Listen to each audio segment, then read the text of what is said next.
Hi అండి. ఎలా ఉన్నారు అందరూ? ఈరోజు ఎంతో రుచికరమైన చేపల పులుసు ఎలా చేసుకోవాలో చూద్దాం రండి. ముందుగా చేపలను బాగా శుభ్రంగా కడిగి సిద్ధం చేసుకున్నాం. అలాగే కరివేపాకు, కొత్తిమీర, ఫిష్ మసాలా, ఉల్లిపాయ పేస్టు, అల్లం వెల్లుల్లిపాయ పేస్టు, టమాటా ప్యూరీ, చింతపండు రసం, పరమైన మసాలా దినుసులు సిద్ధం చేసి పెట్టుకున్నాం. ఇప్పుడు ఒక కడాయిలో కొద్దిగా నూనె వేసి వేడి అయ్యాక పోపు దినుసులు, ఉల్లిపాయ, పచ్చిమిర్చి, కరివేపాకు వేసి బంగారు రంగు వచ్చే వరకు వేయించుకోవాలి.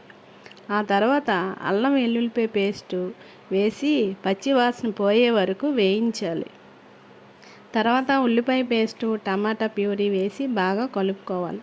మసాలా నుంచి నూనె విడిపోయే వరకు ఉడికించాలి.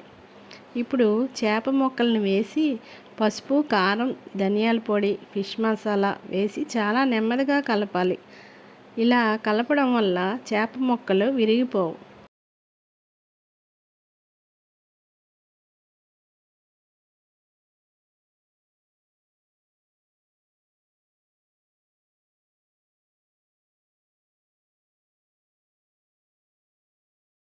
తర్వాత చింతపండు రసం అవసరమైనంత వరకు నీరు వేసి ఒకసారి మెల్లగా కలిపి మూత పెట్టి తక్కువ మంటపై బాగా మగ్గనివ్వాలి.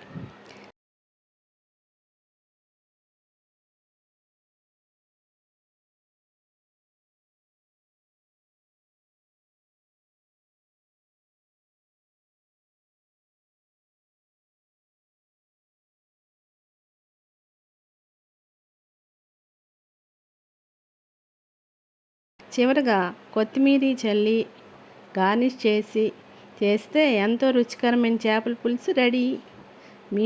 మీరు కూడా ఒకసారి ఈ విధంగా ఇంట్లో ట్రై చేసి చూడండి. తప్పకుండా నచ్చుతుంది.